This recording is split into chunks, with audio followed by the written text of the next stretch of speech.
Oi, gente, bem-vindo a mais um podcast Sintonia. Eu sou a Amanda Degedian. Eu sou a Priscila Costa. E hoje a gente está com um convidado mais que especial. Alguém que é multifuncional. Falo que eu fico até cansada de ver quantas coisas ele faz. Galego! Que legal.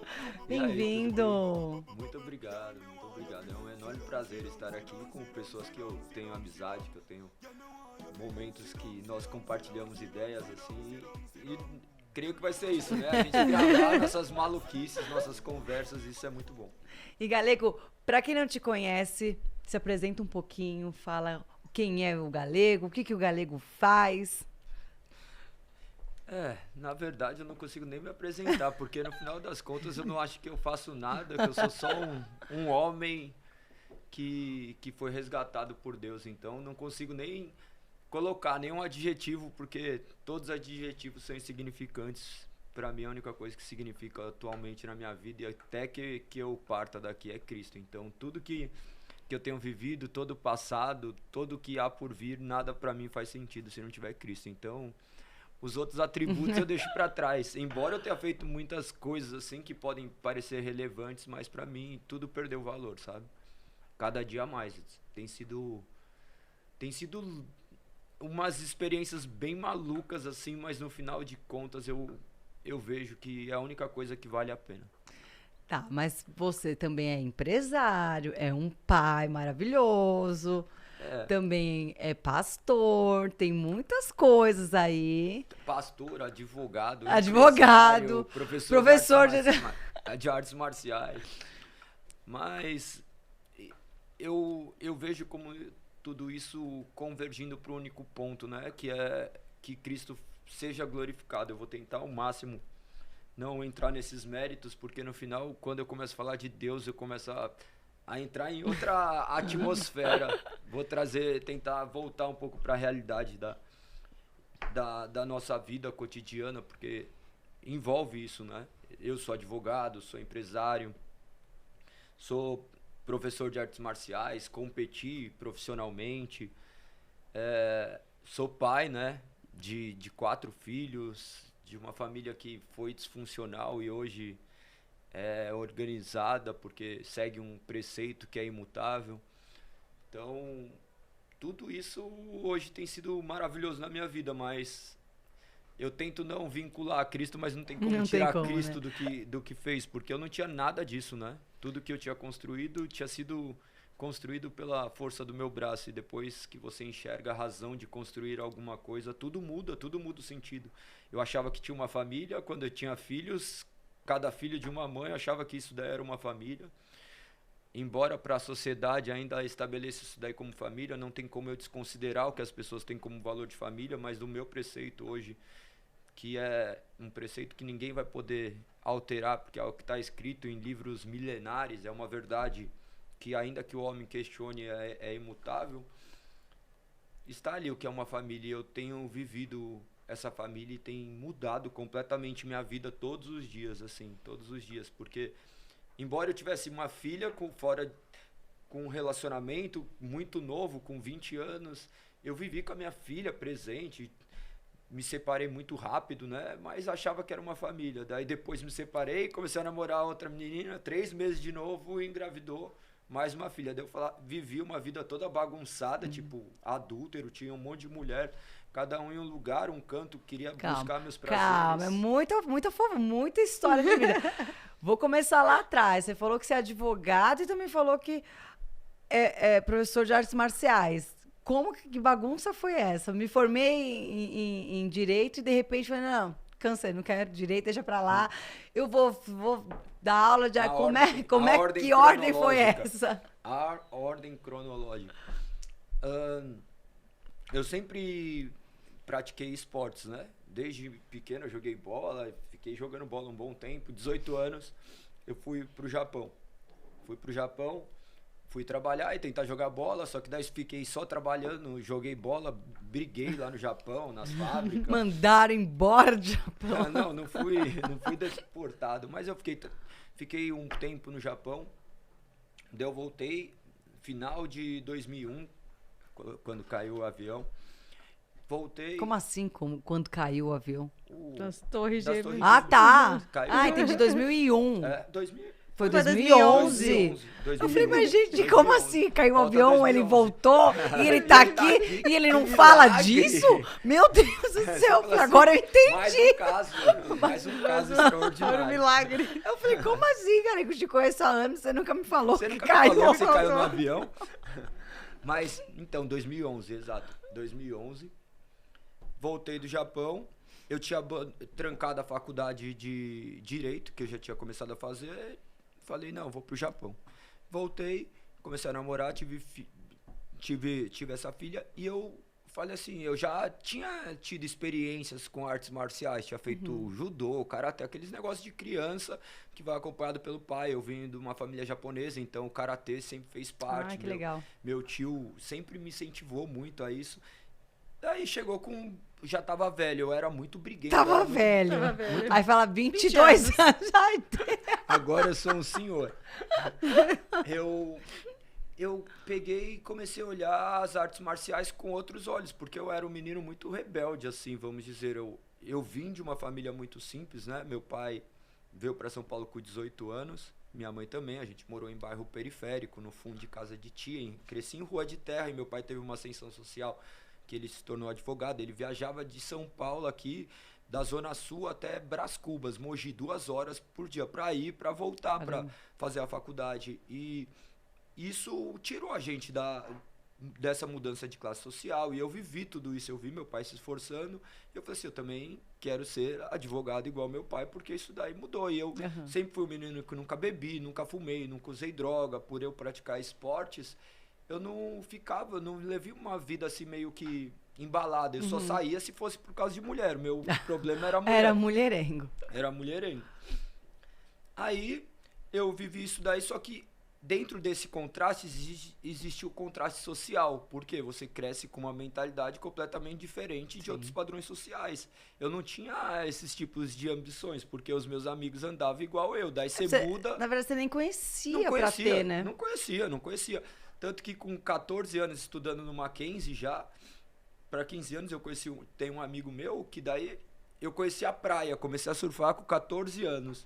Meu, fiquei maravilhado, tipo, eu ia pra praia, mas não era, tipo, era aquelas praias que a família inteira, que daí meu pai tinha uma condição melhor, levava a família inteira, alugava a casa, levava aquele monte de sanduíche. Ai, a gente amava! Aquele sanduíche de atum com azeitona, sabe? Embrulhado no... O frango! Meu, era maravilhoso. Mas a gente vivia isso uma daí. infância gostosa. Não, foi porque eu tenho maravilhoso. altas lembranças de meu pai carregar o carrinho, e ia tudo dentro do carrinho. Brinquedo, guarda-sol. Não, isso. era tipo E aí, uma família trapo, sabe? Pronto, era isso. A gente vivia desse jeito, então era uma família que todas passaram por esse processo, né? Onde meu pai foi o precursor disso, então ele começou a ter uma mudança e beleza. Mas falou, esse é meu caminho Daí, também. 14 anos, quando eu já comecei a morar, eu morava em Higienópolis já, daí 14, foi uma 15 boa anos. mudança, assim, porque né? porque daí a gente morou em outro bairro ali de São Paulo, na Liberdade.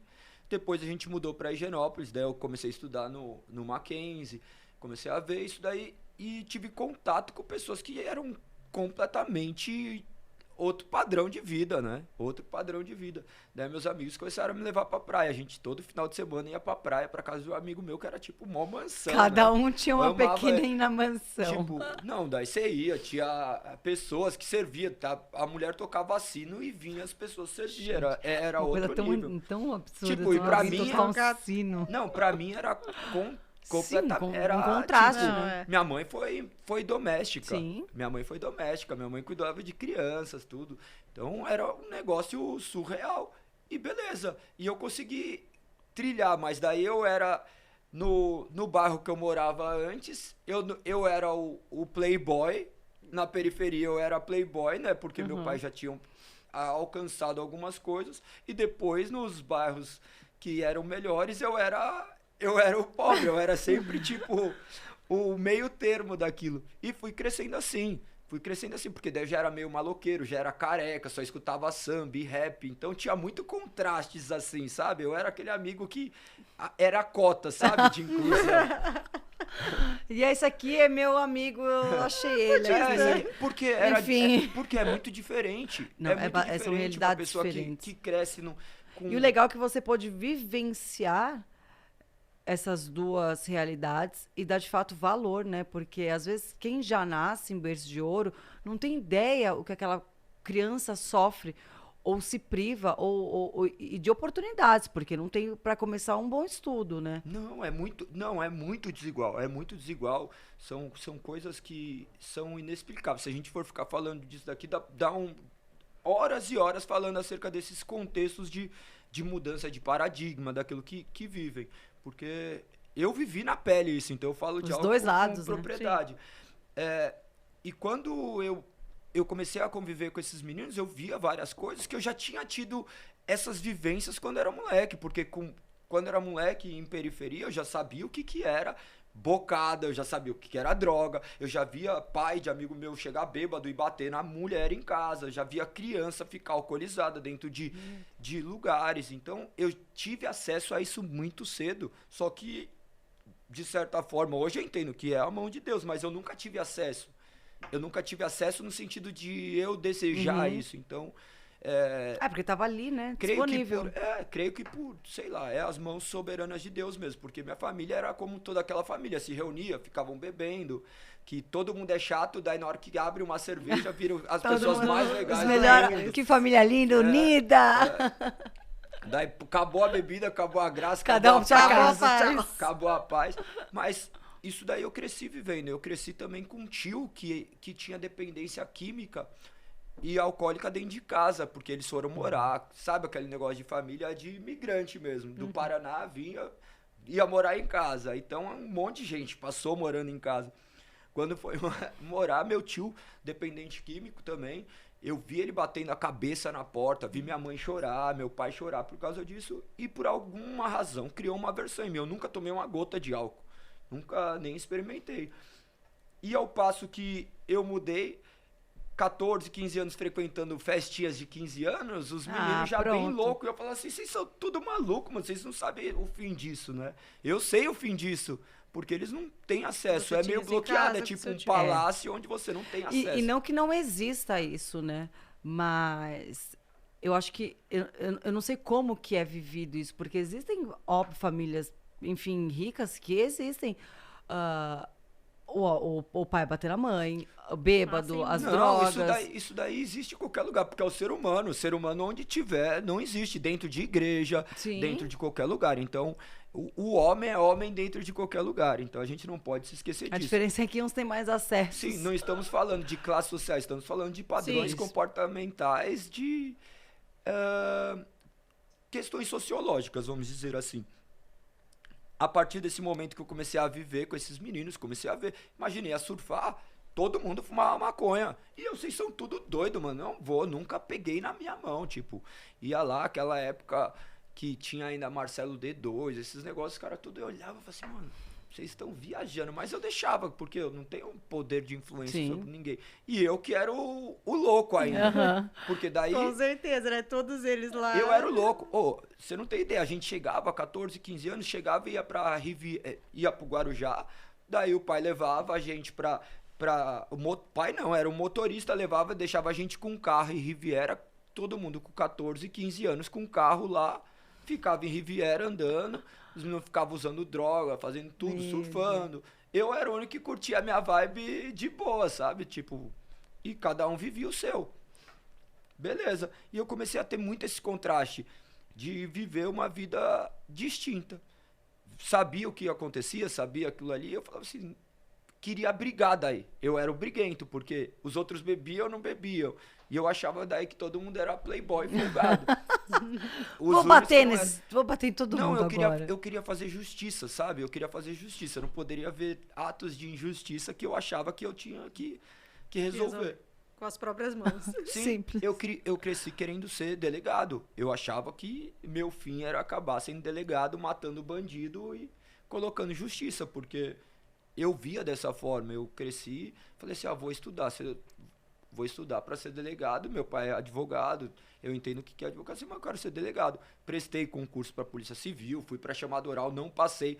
Avisei todos os meus amigos que eram da polícia e não passei. E aí eu olhava e falava assim, mas o que Sou que é da isso? polícia agora! Não. Então, ano que Não, vem não- talvez, não esse deu. ano... Esse ano não foi. Meu, e faz investigação social, é todo um processo.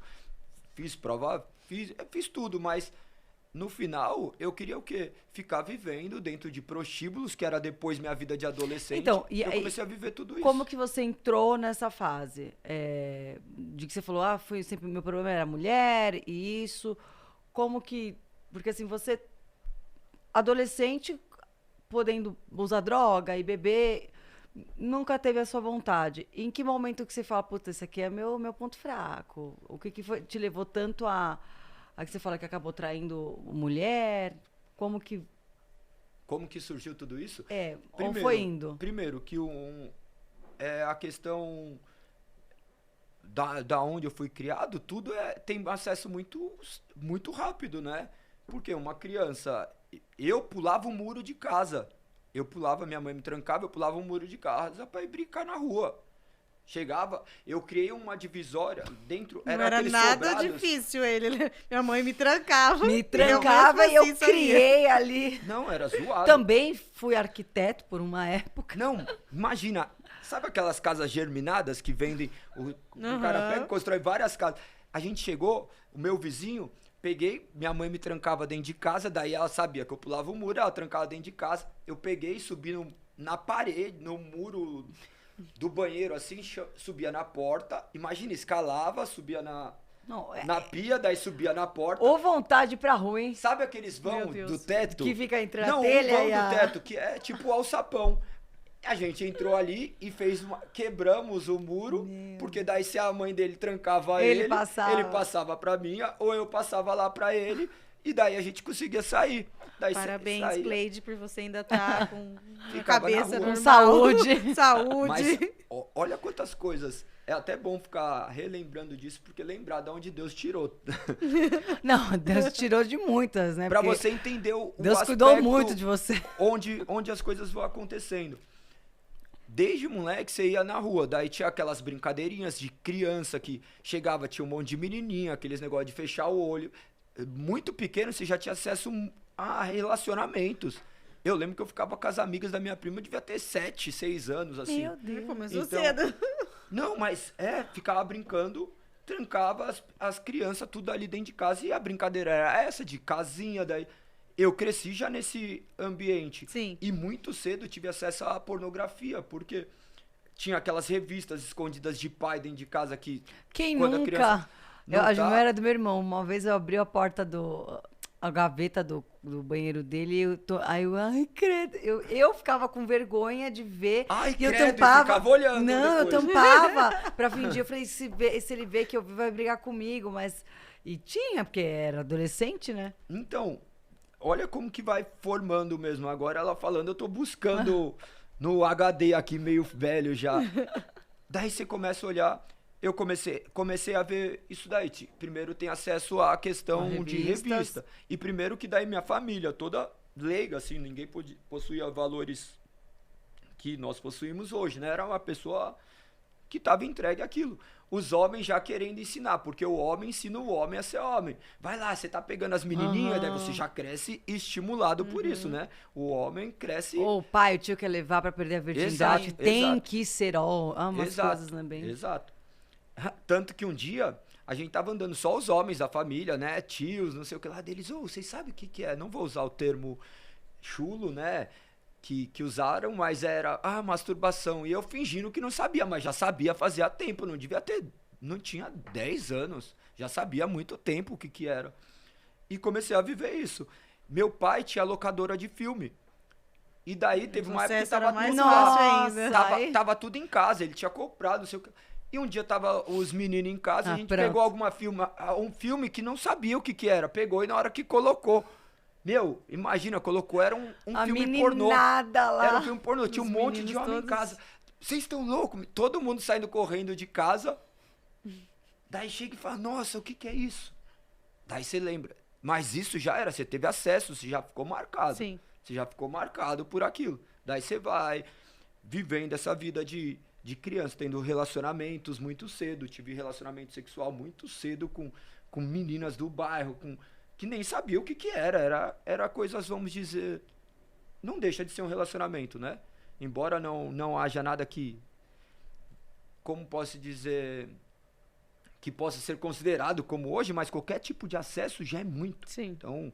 Ainda mais isso- hoje é um É. absurdo. Então, isso daí já ficou marcado em mim. E eu, crescendo muito jovem, ainda 14 anos, porque filho de pessoas de classe baixa, né, que tem ascensão, o pai quer que o filho trabalhe muito cedo. Sim. Mesmo que seja de mentira. Daí meu pai tinha escritório de advocacia, de contabilidade. E todo dia daí eu tinha que ir pro escritório. 12, 13 anos já ia, nem que se fosse para ficar seguindo os meninos que trabalham na expedição. E tipo, eu achava que tava trabalhando e ia me dando responsabilidade. Eu trabalhava no escritório do meu pai. Com 14 anos, eu descobri que eu achei umas fotos na gaveta do meu pai, porque eu ficava mexendo em tudo, cuidando, organizando. Daí eu achei umas fotos de criança na gaveta do meu pai. E eu já tinha visto algumas coisas dentro do carro do meu pai. Daí eu peguei e falei assim, "Gente, era uma foto de uma criança.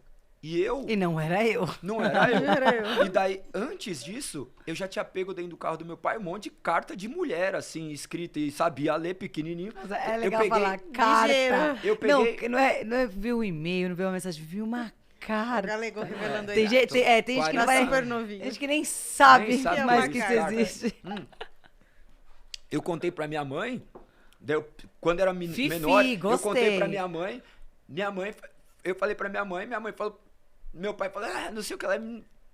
Enfim, É que não dão moral pra eu criança não quando lembro, ela vê eu e não fala, lembro né? como foi, eu lembro muito marcante, assim, na minha memória, eu vendo as cartas, depois eu não lembro o O que desenrolar disso. aconteceu com aquilo? Daí, beleza, meu pai, malandro, deu um jeito de enrolar, aí pronto.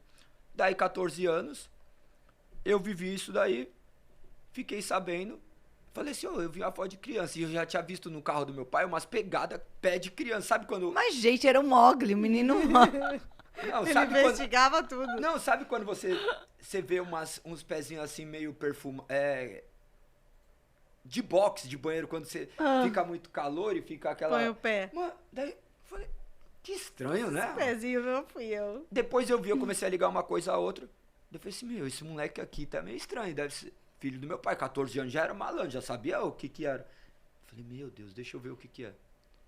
E eu vi que meu pai tinha um filho. Daí eu cheguei e fui falar com meu tio. E eu era de uma família espírita e tal, frequentava alguns lugares. Nesse dia, eu fui levado daí num centro que a gente ia, né? Um centro de candomblé. E nesse dia eu descobri que meu pai tinha outro filho, outra família. E daí, beleza.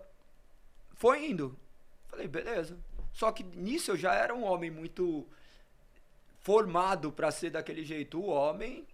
Os homens que eu conhecia eu já tinham essa tendência a adultério. O ambiente era completamente Era como se fosse... Começou a ser normal pra você ter essas situações, sim. fazer essas Sim, sim. coisas. No Meu final pai é- fazia e tava tudo ok.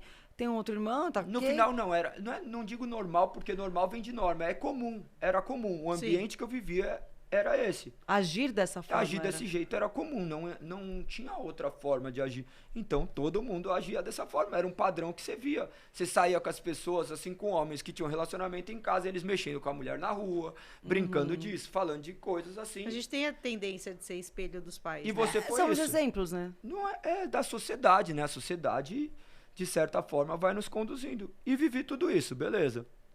Daí descobri muito cedo.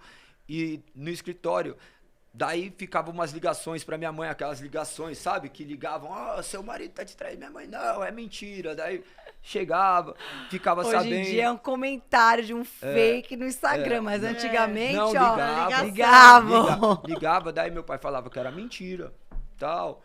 E beleza, isso daqui já é resolvido, vocês vão entender, porque eu falo isso abertamente, porque o que tinha que acontecer já aconteceu, Já então foi. já foi. Isso é muito bom, porque talvez outras pessoas, isso daqui seja cura para outras pessoas, então eu falo Que isso viveram sem igual, dor, né? que talvez vivem agora, né, pessoas que estão vivendo Sim. e não sabem como lidar.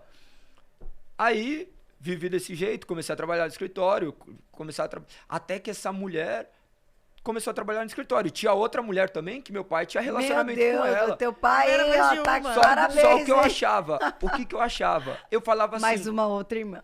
Não, o que eu achava? Eu entendia o que que era. Por quê? Eu olhava e falava assim, meu, ele não tinha nada. Ele não tinha nada. Ele veio lá... Meu pai foi engraxate, meu pai vendia espátula, meu pai comia sobra de marmita do tio dele. Então, daí você vê ele começar a ter uma ascensão, ele queria usufruir. Eu falava assim, meu, ele tá fazendo os negócios dele. Ele tinha a mulher dele que ele era fiel e eu nunca falei nada pra minha mãe. Depois que sabia, eu entendia. E eu falei, É isso. é isso. Isso, a vida é, É assim. isso, é desse jeito. E daí, logo cedo, já comecei. Na escola que tava, já tinha namorado, já tinha relacionamentos. Eu tinha repetido. Quando eu fiquei sabendo desse negócio, foi o ano que eu repeti na escola. Cara, ele mexeu com você, então. E, tipo, eu sempre fui um bom aluno. Eu nunca peguei recuperação. E esse ano eu repeti direto. Estudava lá no Colégio São José, lá no centro de São Paulo, que era um colégio católico, no caso, né? Mas tinha... E daí eu era o rebelde ainda. Imagina, eu fui convidado a me retirar. Eu saí de lá porque eu fui convidado a me retirar. Nesse ano eu repeti direto. Daí, beleza. E pra mim, repetir diferente. no terceiro bimestre eu já tava reprovado. Tipo, a pessoa não Pra tem você, como. tudo bem. E beleza, né? Eu fiquei lá. Continuei lá um tempo. Imagina que na 8ª série eu namorava uma menina que era do terceiro colegial. Então é muito... Diferença grande. Era Eu muito acho que hoje nem tanto assim, né? Porque os adolescentes estão muito que você fala assim, nossa, como que tem 15 anos já essa hora? Mas lá, gente, eu na 8ª série eu andava de jaqueta amarrada, rabinho baixo, uma jequinha e pochete. Sim, uma criança. Sim. Hoje são mulheres, Não, você vê. muda muito, muito tá diferente. muito diferente. E aí, nesse colégio, eu vivi tudo isso, vivendo todas essas minhas promiscuidade. Foi tudo influência do ambiente que eu tava, beleza. Meu pai, daí eu descobri que tinha mais filhos, eu vivi uma vida também completamente depravada, vivia em prostíbulos, né? Porque depois que eu entrei na faculdade, tinha um monte de amigo meu que Aí vai pra ia. bar, vai pra... E eu ia, só que eu não gastava dinheiro, porque eu achava isso daí um absurdo. Porque eu falava assim, não posso gastar Tem de dinheiro com esses graça, vai negócios. pagar. Eu vou pagar. Não era essa questão, porque eu achava que era incoerente, né? Você tem uma casa, você tem que prover sua casa, e eu falava assim, não vou gastar dinheiro desse jeito, e eu não precisava gastar, então... Mas é engraçado que você vai falando das coisas, que ao mesmo tempo que você dava uma deslizada, você tinha uma consciência muito grande. Tinha, era umas loucuras. Eu era justamente assim. Era uma briga, então, na tua Sim, cabeça, era uma né? briga Beleza, eu ia pro prostíbulo, Olha que loucura. era mulherengo, Mas sabia que Mas eu aquilo, tenho que prover no aqui, fundo não cara. dava certo. Mas então, por quê? Meu pai era isso. Meu pai é o cara que eu sempre admirei, assim.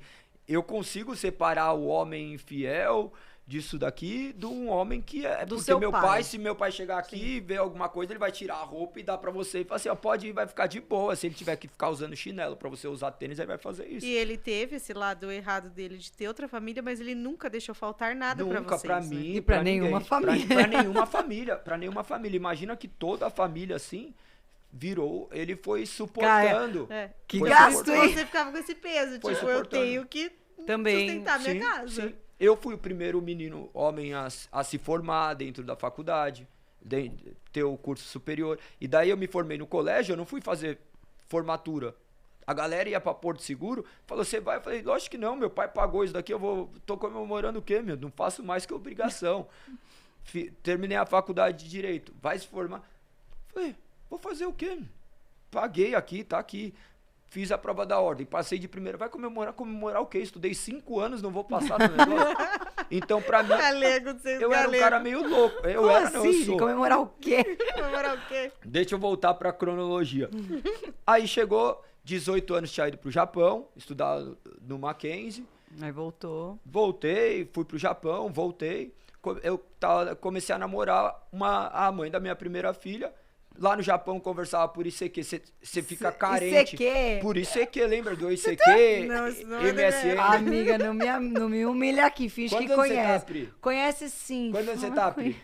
Eu não lembro, não. Quantos Eu anos sou você mais tem? velha que ela, eu tenho 38. Ah, não, ela só não teve acesso à informação. É, não, mas é, 3 é. anos é muita diferença. Não, eu tenho 7. Um Amiga. ano de diferença. Ah, a não, gente mas tem. pode Eu ser não que lembro, não. devido à região que tava. Pode ser, computador, Era do pode ser. interior. Computador, às vezes aquela internet. Era fica isso. Eu era do interior. Você nunca conversou Demorou no mais pra eu bate-papo do chegar UOL lá. com um MSN? nome diferente? Não. Bate-papo não, do já- UOL? Eu lembro Nunca só entrou do MSN na, pra frente. na daí. sala de De bate-papo bate-papo do do UOL. Não.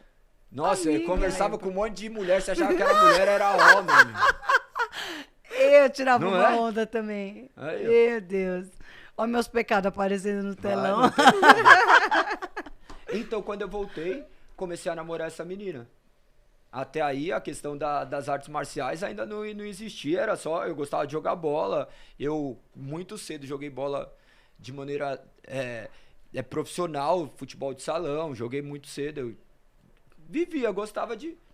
E levava a minha vida de boa. Tinha aqueles negocinho meio maluco, mas eu sempre fui um cara muito correto. Disciplinado, né? Disciplinado, de treinar, me alimentar bem, esses negócios. Eu era o menino da família, sabe? Todo mundo, 16 anos eu já tinha um carro. Eu tinha um carro, tinha moto, porque meu pai e minha mãe... Que o Detran nos ouça. Era outra época, né? Total, Era total. outra época. Gente, eu vi esses dias e lembrei que andava sem brincadeira. Meu pai tinha um Santanão e minha mãe um Monza. Andava... Gente, todo mundo, umas 10 pessoas, no porta-mala. Não, o meu também. A gente descia pra praia com Aham. 10 pessoas dentro. A galera Lembra aqueles toda no Corsinha carro. que era tipo um Gente, era Fusca, mano? bizarro o Corsinha negócio. hoje foi... Aham, Era O 10 perigo. Meu, e imagina o meu, eu tinha colocado adesivo galego no carro. Aí, meu, era a diversão da galera, assim, a gente. Ficava, porque meu pai viveu tudo isso. E falou assim, não, eu quero proporcionar pro meu filho talvez aquilo que eu não tive. Então eu já Sim. tinha moto, já tinha isso. E eu não era o cara que bebia, não era... Daí acontecer, meu irmão ia, meus irmãos mais jovens, meus primos, eu que ia pra festa de 15 anos com eles. Pra levar a eu que galera. fazia, eu era o protetor da casa, sabe? Acontecia alguma briga, era o galego que Vai lá resolvia. bater, vai lá. Mas era mais ou menos assim. Daí chegava, tudo era o galego. Os amigos do meu irmão, eu que defendia, era Mas isso tudo antes das artes marciais. antes das artes marciais. Porque daí só era bravo, só ia apanhava, não tava nem aí. Não acontecia, não tinha medo das coisas. Porque eu falava, mano, pra mim não sabe nem de onde eu via. Eu via o que era quebrado, o que era rua, o que era cara armada, traficante. Eu falava assim, eu vou ter medo desses caras, não tava nem aí. Não tinha medo de morrer. Peguei, voltei do Japão, comecei a namorar 3 meses. Pimba. a- Pimba na engravida. gorduchinha. Eu tinha 19 anos, ela tinha 15. Mei. Aí chegou, engravidou. Daí tem que entrar com autorização judicial pra casar, tudo. Eu falei, não, vamos casar. Eu já tinha trabalhado. Trabalhava 18 horas por dia. Pouca coisa. Meu, trabalhava muito, porque eu falei assim, com 18 anos, eu falei assim, eu vou lá ganhar dinheiro, porque se eu ganhar dinheiro aqui é diferente. Naquela época, ganhava muito dinheiro no Japão, tipo, dinheiro que no Brasil eu nunca ia ganhar daquele jeito. Eu falei, beleza, voltei, tinha dinheiro, falei, Vamos casar. vamos morar Vamos junto. casar. Vamos morar junto. Casei. Um homem caído só sabe fazer o que um homem morto faz mesmo. Então, pegava, ficava levando de qualquer jeito, ficava frequentando. Na verdade, você casou pra dizer assim, pra dizer que casou, que assumiu a responsabilidade. Não, ia fazer a mesma coisa. Não, Ou você casou, tipo, que gostava mesmo? não tinha. Não tinha. Não, por quê? Você não entende o que é gostar. Você acha que era aquilo? O gostar é muito relativo, né? Porque. Eu gostava dela quando ela dormia. Não, porque o que acontece? O amor que o homem entende é muito transitório. Se perguntar qual é a pessoa que você mais ama, você vai falar que é seu último marido. Ou você vai falar que foi o penúltimo. Sabe que eu falei isso com uma amiga faz pouco tempo? Eu falei pra ela que ela tava reclamando, tava solteira e não sei o quê. Eu falei, mas você reparou? O penúltimo era o que você mais amava. Agora é o... Mas Aí é. ela falou... né? Não, cada um tem sua particularidade. Amava uma particularidade. Mas é bem isso, porque naquele momento que você tava com a pessoa, até, enfim, acontecer alguma coisa ruim, se separar, era o amor da sua vida. Sim. E aí, de repente, você fala, não, mas não era. Agora é o amor da minha vida. Agora eu descobri Agora o que é sim. amor. Eu só descobri o que é o verdadeiro amor depois de conhecer a Cristo. Mas não vou entrar no... Não vou deixar um podcast cristão aqui. Mas a gente vai falar sobre isso também, Sim. porque faz parte da sua vida. Aí chegou, casei. Imagina, meus amigos, Gente, 15 amiga dela, anos, a 15 guriazinha. anos, as meninas fazendo festa E ela de fazendo chá 15 de anos, bebê. Ela chá de bebê. Mas foi uma loucura dentro do colégio, assim, imagina. E outra classe social, outra história. Daí casei, foram alguns amigos foram. Casei dentro de uma igreja católica. Tava nem aí, casei. Tava Fez ali conforme manda... fazendo. Fazia tudo errado. Fazia tudo errado. Porque daí voltei a fazer a faculdade. Ia fazer a faculdade, saía, inventava desculpa pra sair à noite, fazia os negócios que era pra tudo errado. Acabou que não deu certo. A gente terminou. Terminou. Na faculdade tinha outra menina lá. Comecei a namorar essa menina. Por quê? Eu ia deixar que nem todo mundo eu via. Uma mulher que tava ali, você tinha outra. Essa daqui é a mulher verdadeira. Essa é que, oficial. a que eu consigo ter relacionamento. As outras que era só relacionamento. Comecei a namorar outra menina da faculdade. 3 meses ela me aparece grávida. Meu Deus. Era prazo de 3 meses. O que acontecia você os 3 meses? Namorava Não sei. 3 meses, 3 pronto. meses era o tempo. 3 Pimba. meses grávida. Daí... Isso com 19, 20 anos. Você tava... Sim, 2002 nasceu minha filha, eu nasci em 82, 20 anos. Depois a outra nasceu em 2006. 2012 e 2016, não 2002. 2012 e 2016. 2016? Não, 2002 mesmo. Não, A primeira? 2000, 1982. Você falou que voltou na 2011, que foi das Torres Gêmeas. Então, Então, 2012 foi a primeira. Não. Não, tem 20 A torre Ge- caiu em o- 2001, sei que tá 2011? Não. Não, foi 11 de setembro. 11 de 11 de setembro. setembro. Então, 2000... Você que tá confundindo as datas. Ô, gente. Você quer me bugar ainda. Então não tem 20 e 21. A Luana tem 21. Vai fazer 21 agora. Já? Sim. É isso, galera. É, então, A 22. galera de exatas que não assista isso, tá? Só a galera de humanas conversa comigo. Então, beleza. 2002 nasceu minha filha. Daí 2004 nasceu a outra. Imagina que Meu... a gente ficou um tempinho só e foi indo. Aí nasceu a outra filha, continuando o relacionamento. Daquele jeito. Ficava com a menina na faculdade que era oficial e ficava ainda com outros. Só que ela não sabia, eu fazia tudo. Eu pensava assim, eu vivi o ateísmo nessa época. Quando entrei na faculdade de Direito, eu comecei a questionar algumas coisas. Falei assim, tudo isso daqui é uma forma de organização social. Eu falei assim, se isso daí é Deus, eu não quero Deus. Porque eu vivi muitas nuances das religiões. Sim. Eu conheci o budismo, conheci uma série de crenças que eu olhava e falei assim, isso daí é todo mundo criando um próprio Deus. Via evangélico, odiava evangélico. Odiava. Falava assim, a única coisa que eu nunca vou ser é crente, mano. Eu odiava. Virou pastor. Eu gosto dessas voltas Não, que o mundo dá. Não, se perguntasse alguma coisa que eu odiava era crente, porque você tinha aquele negócio que não podia ver televisão, que era aquele lá que ficava rodando, girando, falando um monte de maluquice, que ficava falando. Eu falava assim, não, isso daí eu não vou ser, porque primeiro que a religião que eu vivia antes já era tipo duas coisas completamente antagônicas. Falava, não, isso daí não mexe Não com isso, combinava. briga. Não combinava. Daí eu começo a estudar, você começa a ler a lei de Italião, que dentro do direito você começa a ver a estruturação da lei. E o ordenamento jurídico parte de um ordenamento canônico, né? Formação da lei. Daí você vai ver, a lei de Italião, lei olho por olho, dente por dente.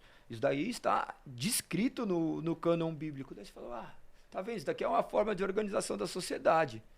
Deus não Você existe. vai indo para um lado mais cético. Você vai assim. para um lado que você começa a encontrar razão. Daí você já sabia a teoria de Big Bang, começa a estudar. Daí tem Aí um você homem fala, que chama... inventar- Não vou citar nome de... Inventaram nesse nome, esse tal de Deus aí, mas a gente veio de uma mas explosão porque daí e tchau. você cresce aprendendo da teoria Sim. de Big Bang. Daí você vai ver o evolucionismo. Você começa a questionar. E eu falei assim, não, faz muito mais sentido isso. Daí li alguns autores ainda que viviam ateísmo.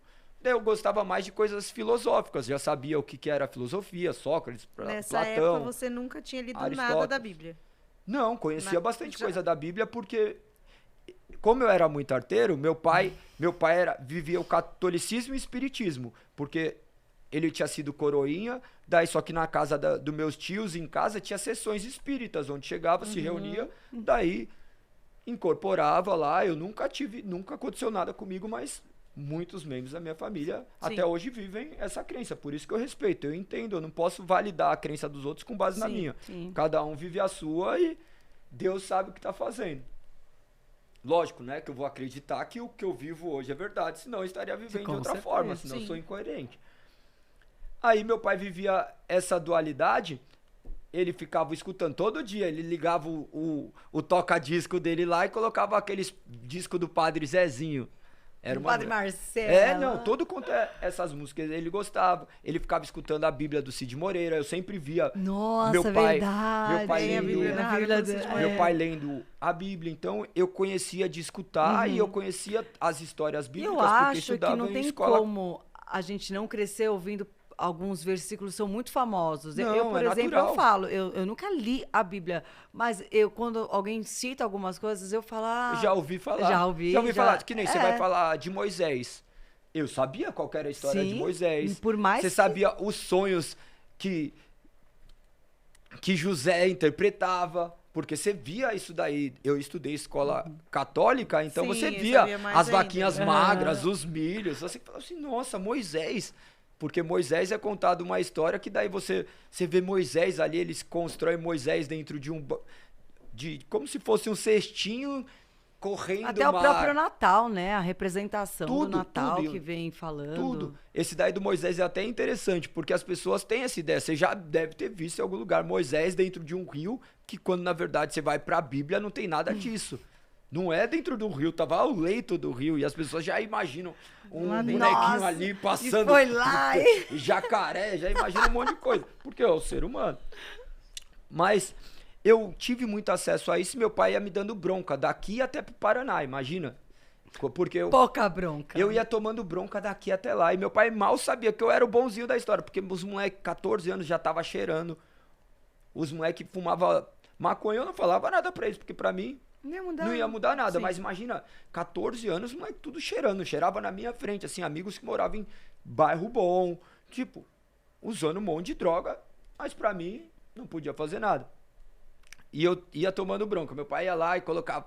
E daí eu começava a discutir com ele acerca disso. Falava de Deus. Meu pai e minha mãe às vezes choravam disso daí, porque eles viam o que eu tava vivendo. Imagina que loucura. Eu já questionava muitas coisas. Mas depois voltando no casamento, casei, separei, comecei a namorar essa outra menina que era... Com 2 meses e 29 dias, ela terminou com você, porque ela sabia que com 3 que já ia ter. Não. Com 3 ela ia engravidar. Essa daqui é a mãe da segunda filha. Essa daqui é a mãe da segunda filha. Eu terminei, só que daí eu terminei e eu tinha muito relacionamento com a minha filha. Minha filha, porque a mãe era muito jovem e no final minha mãe e a avó dela assumiam papéis de mãe, né? E, tipo, o meu era muita diversão, embora eu me relacionasse muito bem com a minha filha, brincava, trocava fralda, sempre gostei, mas é muito diferente de ser pai de uma família como eu sou hoje, né? Então, são 2 movimentos completamente antagônicos. Daí eu tive a segunda filha. Quando eu tive a segunda filha, eu falei assim, já era, agora eu não posso ficar tendo um monte de mulher não, porque é tudo errado. Eu olhava e falava assim, não, deixa aqui, e mantinha uma mulher de aparência, brigava com ela sempre, a gente sempre tinha um relacionamento completamente conturbado, eu não morei com ela, eu não falei assim, não vou morar, porque eu sabia que meu pai era adúltero, meu pai ficava cada dia em um lugar, meu pai ficava uma semana em uma casa, a outra ele falava que ia viajar, ficava na outra casa, ele, lógico, né, ele trabalhava, ele tinha viagens, esses negócios também, mas ele conciliava isso daí de uma maneira maluca, doido, pegava. Daí ele teve mais 2 filhos ainda, ele teve 3 filhos. E ainda casada com a minha mãe. E eu vivia daí a mesma coisa. Ficava, só que daí eu falava assim, eu sou que cuido de casa, porque eu sou o homem que cuidava dos meus irmãos, eu sou o homem que cuidava da minha mãe. Quando meu pai saía, eu era o que ficava cuidando da família. E beleza, eu assumi esse papel e tava tudo de boa. Eu fiquei muito tempo com a mãe dessa segunda filha, empurrando, sabe? Vamos namorar só pra ter relacionamento com os filhos. Sim. E ficava. Minha filha, ela não me via com mulheres, assim, a filha mais velha. ela me viu com 4 mulheres. 4 mulheres. Eu beijar alguma outra mulher. A mãe dela, que ela nem deve lembrar. A mãe da segunda. Uma namorada que eu tive antes da Lizzie e a Lizzie. O resto ela não me via, porque eu achava que não era certo eu ficar mostrando pra ela isso daí. Só que daí eu vivia, tipo, uma mentira, sabe? Maquiagem, tipo... É que nem a gente fala assim, não faz na frente dos outros, mas acho que Deus não tá vendo, né? Não, porque como eu não acreditava em Deus, Então, não tinha esse não problema. tinha- Quem que vai me julgar? Ninguém. Eu vivia as regras que eu criei. Aí não deu certo esse relacionamento. Essa minha filha é especial, né? A Luísa, daí teve que passar. Eu tive relacionamento com a mãe da primeira filha, junto com a mãe da segunda. Eu ficava com ela de vez em quando, não tinha um relacionamento de proximidade, mas ficava, era uma bagunça a minha vida era completamente conturbada. E tipo, todo mundo sabia da minha família, que eu levava um monte de mulher em casa, quando não tinha, todo mundo sabia a vida que eu levava, e beleza, não era problema de ninguém, ninguém se metia, ia vivendo, ninguém tinha nada a ver com a minha vida, até que eu me separei. Daí eu comecei a namorar outra menina, mas nesse meio período eu já tinha começado a fazer arte marcial lá atrás. Depois eu volto pra contar da arte marcial. Vamos pro relacionamento, que é mais interessante, e talvez as pessoas vivam essas loucuras também. Abandone enquanto é tempo, que é B.O. Aí chegou, comecei a namorar outra menina, só que eu não queria nada. Não queria nada com nada. Quando eu terminei com a mãe da segunda, eu falei assim, mano, eu vou parar de trair. Eu vou parar de trair, porque eu sempre acreditei naquele negócio que aqui se faz, aqui se paga. Só que depois, dentro da Bíblia, tem um... Mas é que engraçado, você não tinha um pensamento assim, tá, aqui se faz, aqui se paga, mas quem é que vai fazer eu pagar? As suas próprias consequências. Você não tinha ainda... Ele tava sempre ali com mas tinha algo sempre alguma conflitando coisinha na ali, cabeça né? dele, Mas sempre. Não, isso daí sempre vai ter, porque embora nós não estejamos com Deus, Deus sempre estará conosco. Então é a consciência que já está gravada em alguma parte de nós, de conseguirmos discernir o certo e o errado. Quando eu terminei com essa menina, foi um processo meio que não doloroso, porque eu queria ficar com ela, ela não queria mais. Eu fui ver o que era, ela tava ficando com outro cara. Enquanto eu não fiquei com ela, eu não sosseguei. Daí eu fiquei com ela, depois já vi que não era mais aquilo e a gente, por alguma razão, também se perdeu. E daí eu comecei a refletir. Eu falei, mano, já fiz tanto mal pra ela. Gerou um sofrimento dentro de mim, mas por eu estudar um monte de coisas, já estudava um monte cerca de filosofias, né? E dentro disso envolvia algumas questões que são acerca disso daí mesmo, do homem gerando suas próprias causas. E depois na Bíblia você vai ver a lei de semeadura. Gálatas 6,7 diz, de Deus não se zomba, certamente que o homem semear, ele colherá. Hoje eu sei o que é esse princípio, mas naquela hora eu falo assim, se o cara fez alguma coisa errada, eu não acreditava em céu e inferno, ele vai pagar aqui, não é em outro lugar. A vida vai dar um jeito de cobrar. Ou às vezes vai cobrar. E a sua relação com elas hoje, que elas com certeza gerou algum trauma, elas tiveram muita raiva de você. Lógico que até hoje. E hoje elas te vendo convertido de outra maneira, virou pastor. Elas te enxergam de outra maneira ou não? Ah, não. Se eu ficar pensando nisso, eu tô... Tá lascado. Não, mas você nunca chegou a, tipo, se desculpar com elas? Não, já pedi desculpa, já existe esse processo. Mas é um processo que quem foi ferido nunca mais vai deixar de esquecer. Sim. É uma ferida que vai doer o resto da vida, ainda que seja uma cicatriz, até esse processo. E eu tenho um relacionamento até que bom com as mães, assim, a gente consegue conversar. A Lizzie teve um processo muito bom em tudo isso também, né? Mas... tudo isso que aconteceu gera marcas, né? Gera consequências pros dois lados, no final, né? em todo mundo. Só que eu costumo falar que para Deus não tem vítima. Todo mundo, não dá para você se vitimizar e falar assim, eu sou inocente. Não, todo mundo é culpado. Sim. E todo mundo está sobre as mãos de Deus e Deus está trabalhando na vida de cada um de maneira individual. Então eu não fico carregando um fardo, senão você fica maluco. Você vai querer remediar o que você não pode mais remediar.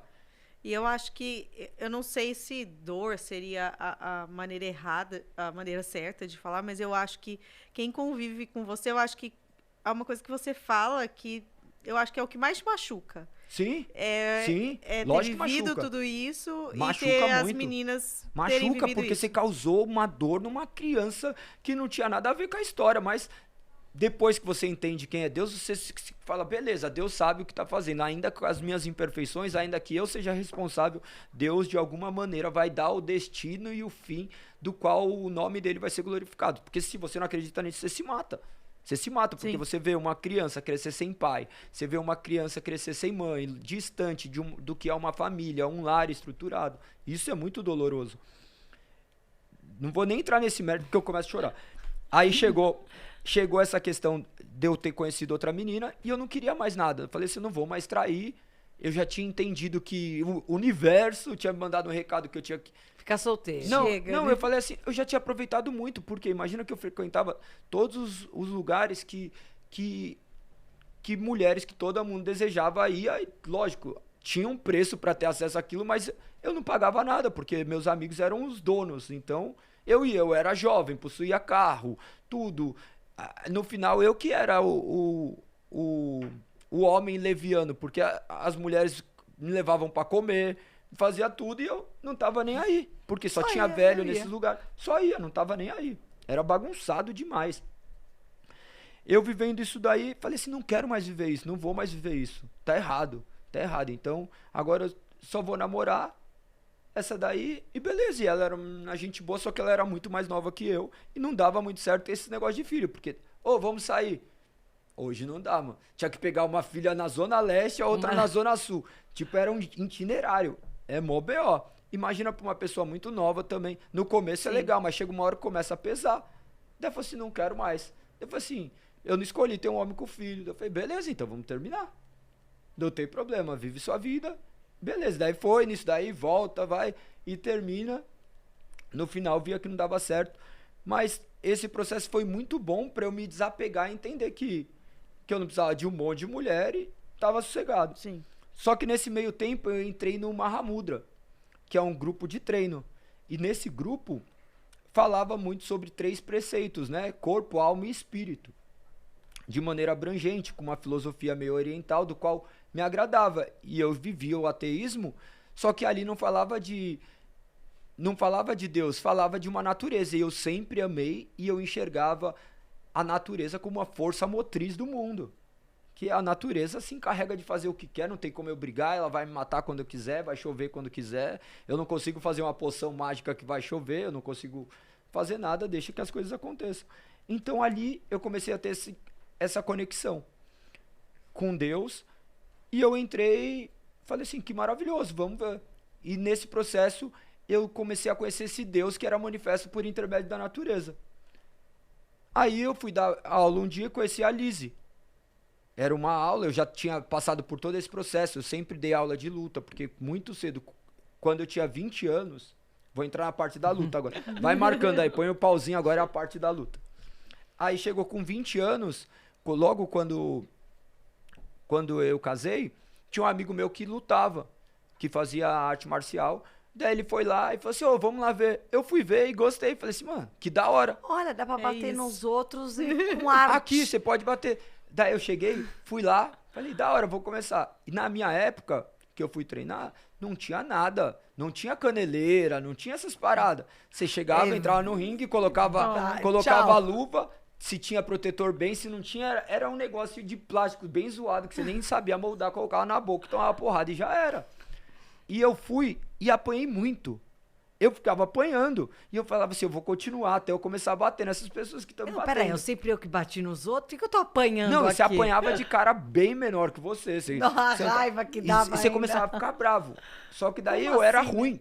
Então eu continuei.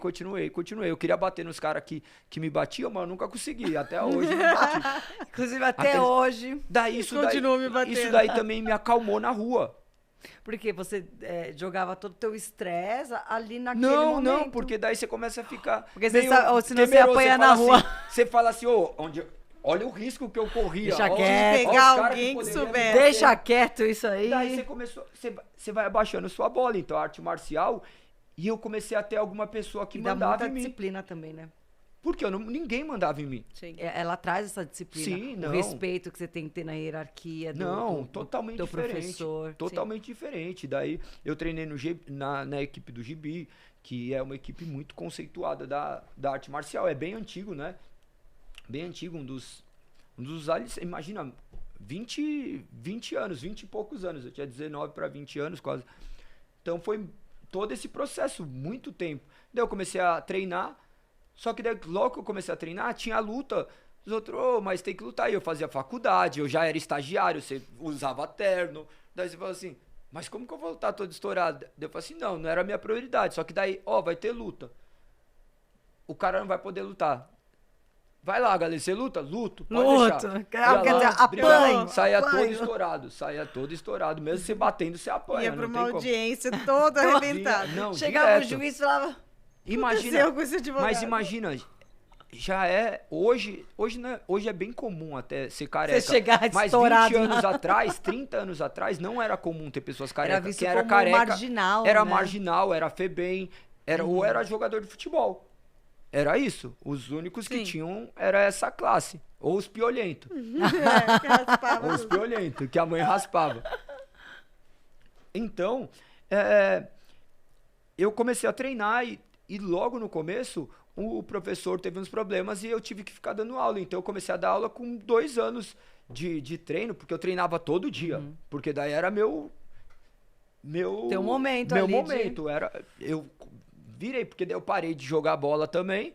Daí eu falei, não, vou ficar lutando, brigando aqui, lutando, treinando. Minha desculpa pra Gostava. brigar. Não, foi uma época muito boa na minha vida. Daí eu pegava, treinava direto, comecei a dar aula. Daí eu comecei a dar aula muito cedo também em outras academias. Só que não era meu trabalho. Eu gostava de estar ali porque eu tinha oportunidade de compartilhar algumas coisas, assim, de arte marcial. Nessa época, quando você começou a dar aula, você já fazia os seus momentos, Já. reflexões? Que o Galego, ele já pregava sem saber Aí, nas aulas. Porque era muito antagônico, né? Porque quem fazia arte marcial naquela época também não eram pessoas de um padrão social elevado. O que era também não ia conseguir chegar ali, porque ali você era forjado. Chegava cara muito bravão lá, os caras colocavam no lugar e saía, ia embora. Não era um filtro, sabe? Chega achando que vai bater em todo mundo, você começa a apanhar e a maioria E aí a Maria vai embora. é espirrado. O funil é muito grande, assim. Você fala assim de 1000 que entrava, um que virou preta. Que ali era muito tenso o negócio. Imagina, na graduação teve gente que ficou cego. Ah, que legal. Eu apanho muito. na Não, mas graduação, né? apanhava. Tinha vez de eu sair do ringue assim, sendo chutado. Tipo, tava treinando, caía no chão, meio desmaiado, os outros chutavam e esperava levantar pra depois Próximo, subir vem. e apanhar de novo. Era outro esporte, não era que nem agora. Não tinha esses negócios. desumano, Eu tinha né? uns dentes que eu tive. Agora é lente, até. Quem fez foi o Rafa, que Deus o tenha. Daí. Era tudo quebrado, porque daí tinha que colocar resina. Quebrava o dente, ficava amolecido. Mas já tinha sido zoado de brigar em rua, mas. Depois foi arrumando. Mas era uma época que não tinha muito conhecimento ainda. Não tava nessa época da internet. Sim. E daí eu comecei a dar aula em algumas academias, tal. Fui indo, virei advogado, continuei advogando, trabalhando. Chegou uma época que isso daí tudo começou a pesar muito pra mim. A questão de trabalhar no escritório onde meu pai tinha as questões, eu não queria que meus irmãos soubessem. E meu irmão começou a trabalhar lá, daí meu irmão, eu comecei a colocar meio que na cabeça do meu irmão pra ele ir pra outra área e trabalhar com outras coisas. Daí depois que ele saiu, eu peguei e consegui me desvencilhar e fui trabalhar daí depois com ele. Só que daí eu cheguei e falei assim, não tô vivendo aquilo que eu gosto. E eu tinha entrado no Mahamudra. Daí quando eu entrei no Mahamudra, eu falei assim, vamos viver agora. Eu falei assim, eu já tinha guardado bastante dinheiro. Meu dinheiro era só pra pagar pensão. Eu nunca fui um cara de ficar esbanjando, de querer ter carrão. Quem é meu amigo sabe. Até minhas roupas são doações de amigos aí. Que eu falo, pode me dar. Eu não ligo de ir eu não vejo, tipo, vou ali na loja comprar aquele negócio. Eu nunca tive isso, sabe? Aí, eu peguei e falei assim, eu tenho dinheiro suficiente aqui, vou fazer isso, vou ficar dando aula aqui no parque. Eu dava aula na Boritec, fiquei dando aula na Boritec anos. Pra você ter uma ideia, quando eu pedi pra sair, tinha mó dinheiro lá, porque eu nunca tinha mexido em um centavo, eu nem sabia qual conta que ia. Lá. Porque eu dava aula às 7 horas da manhã e depois já ia pro escritório e tal. Vivia essa vida maluca minha. Quando eu entrei no Mahamudra, daí teve a oportunidade de montar uma aula de de Muay Thai e foi maior sucesso. Foi Até maior então, sucesso. lá não tinha luta ou Não tinha, porque eram o só os Mahamudra treinos? era só um treino mesmo de... Era como que ele é ainda, porque existe, né? É um treino que usa alguns equipamentos, mas é tudo Basicamente baseado o peso do corpo, com, né? com movimentos naturais, tá? Criou nosso grupo, e ainda eu virei muito amigo dos meninos.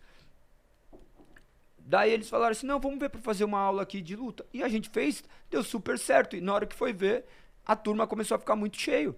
E eu era o percursor daquilo, e daí tinha aula 70, 80 alunos. Você vai ver vídeo assim, você via aquela Lotado. rampa do Ibirapuera lotada de gente, lotado, treinando só com o peso do corpo.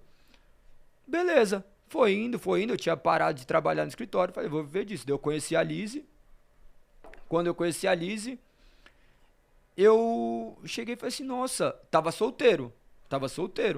Conheci a Lise em dezembro. Não tava ficando Em 3 meses. Não, aí não, porque aí Jesus invadiu a cena, mudou tudo. Falou, não, calma aí, vamos cortar esse vício aí, vamos fazer um negócio diferente. Eu conheci a Lise, eu tava lá, não tinha... E nessa época do Mahamudra tava muito famoso. Tava muito famoso a galera que tava eu ali. lembro, era tipo assim, uma febre, não que hoje não é, mas era uma febre, os Mahamudras. Era assim. ficou conhecido Na assim, época os era Mahamudras. uma Porque febre. era bem começo da rede social ainda, do Instagram, que daí ficava circulando em grupo do WhatsApp, que mandava foto dos meninos que estavam ali tudo sem camisa, de calça leg, né? E mandava foto. Falava assim, daí um monte de gente ficava mandando as fotos. E eu não tava nem aí, daí tinha a oportunidade de ter um monte de mulher e eu não tava nem aí, porque eu já tinha experimentado tudo que eu tinha que experimentar, eu não tava nem ligando. Eu falei assim, não, deixa eu ficar aqui na minha. Tava bem de boa. Só que quando eu conheci a Lise, eu também nunca fui de ficar olhando, falando assim, é isso, é aquilo, nunca. Só que eu conheci ela como aluna. Ela veio treinar e eu comecei a me encantar por quem ela era.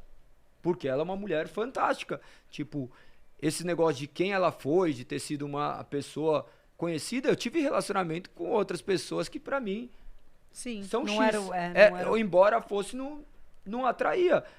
E ela tinha alguma coisa diferente. Porque ela virou muito amiga minha. Ela sabia a minha vida inteira. Ela sabia que nesse tempo de promiscuidade eu acordava de madrugada pra ir pra casa de swing. Do nada. Do nada, eu acordava porque eu não tinha coragem de pagar uma pessoa, tá ligado? Falava assim, não, isso daí é errado, porque eu tenho pensão pra pagar. Engraçado, né? Você tentava contornar pra não dizer, não, mas aí eu não tô paguei. Se fazendo eu não tão errado paguei, não tá Não tão me errado, diverti. Exato, né? exato, porque eu não achava certo. Eu não achava certo eu pagar alguma pessoa e eu falava assim, não, eu tenho minhas responsabilidades como pai, tinha que pagar minhas pensões do jeito que tinha. Eu ficava focado nisso, levava minha vida toda errada, tentando achando que tá certo, sabe? Aquela compensação, Tentando mano. compensar. Levantava, chegava uma noite, pegava do nada, levantava e ia pro swing à noite, sozinho. Isso é loucura, é tipo um vício, porque eu não Sim, bebia, não fumava, não usava Então, droga. isso era a mulher. Era mulher. Era ali, aqueles ambientes de orgias. Beleza.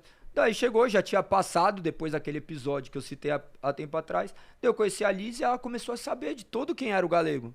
Ela sabia toda a minha história, que tinha um monte de filho, contava tudo pra ela. Não tinha nada do que eu não pudesse falar pra ela.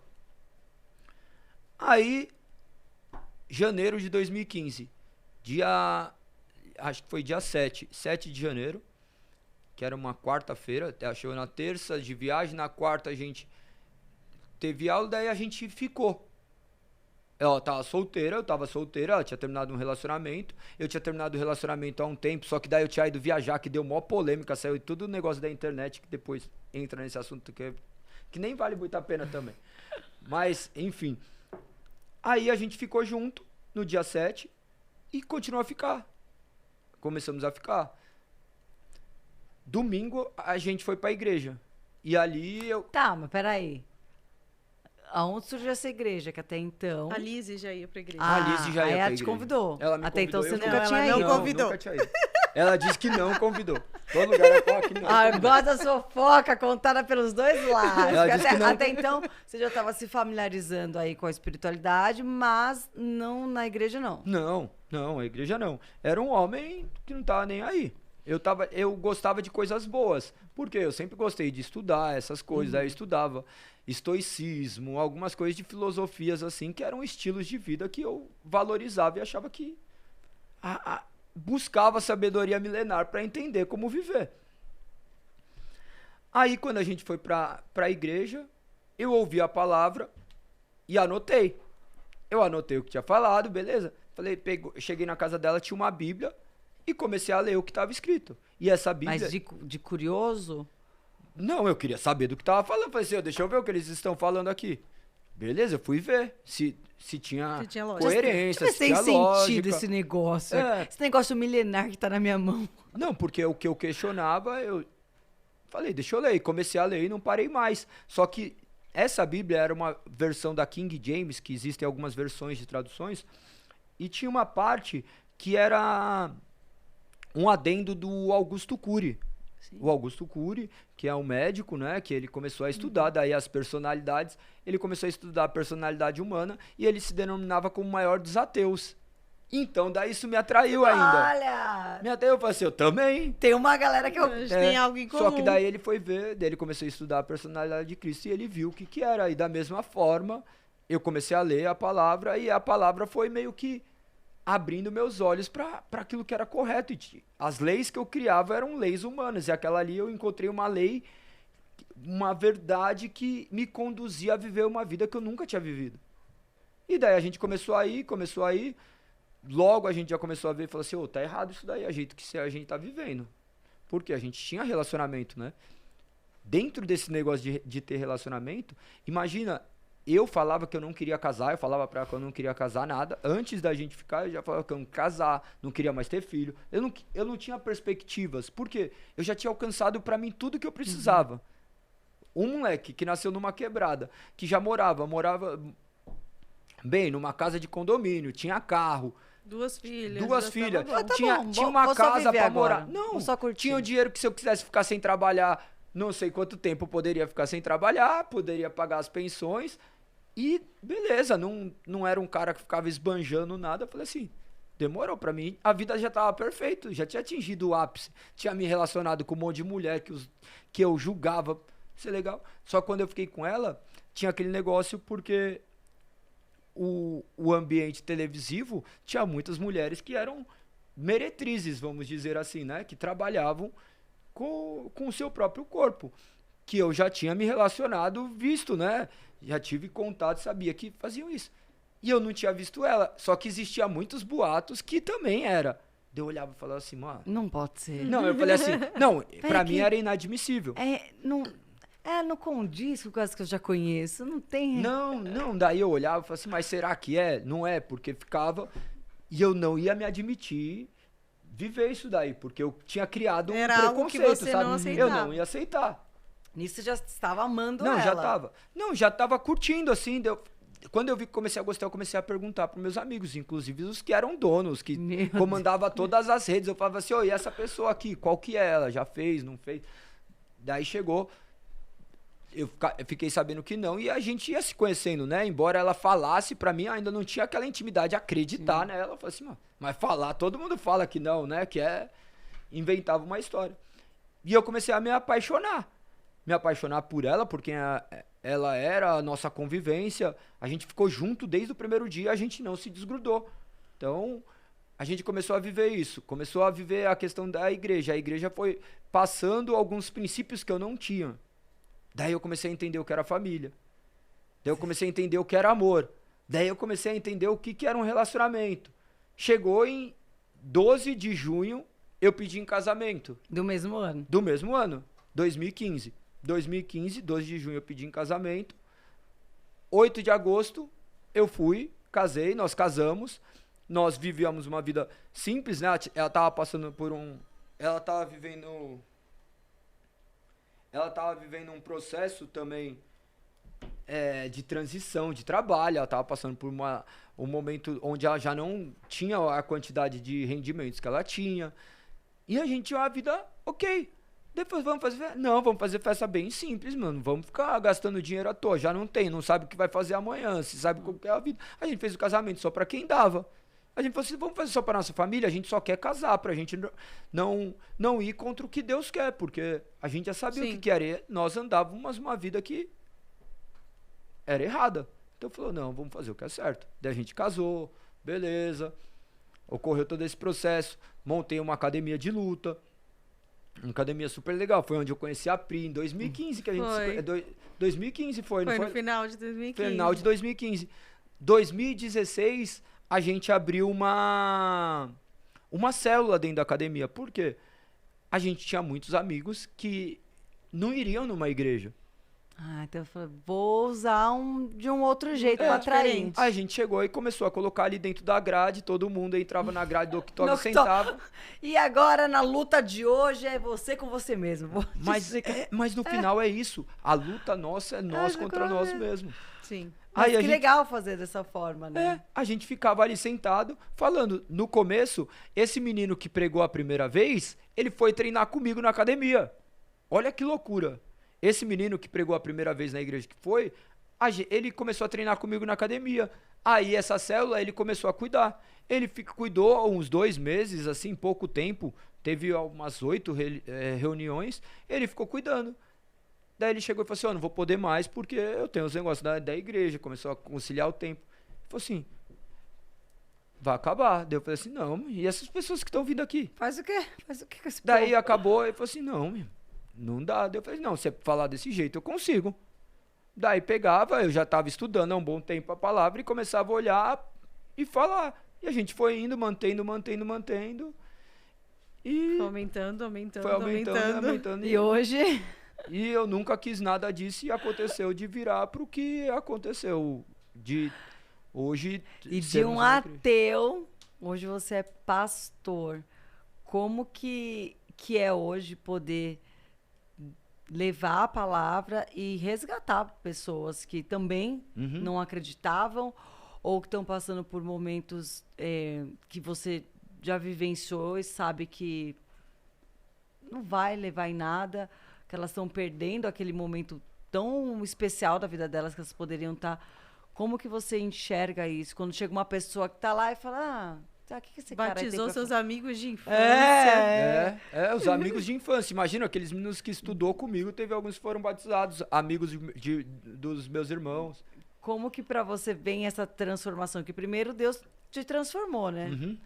E hoje você está transformando diversas pessoas. Como que para você, hoje você enxerga isso? Então, primeiro que eu enxergo... Já abre um sorrisinho, né? Eu já enxergo que não sou eu que estou transformando ninguém, né? Eu não sou nada, eu não tenho qualidade. Digo então, você é o caminho. É usado como instrumento, você é o caminho. É usado como instrumento. Nós somos simplesmente torneira, né? A água que jorra não é nossa. Então, e ele comanda quando ele vai abrir, quando ele vai fechar e Deus tem derramado graça. A gente não tinha esses projetos. Nossa vida virou de ponta cabeça.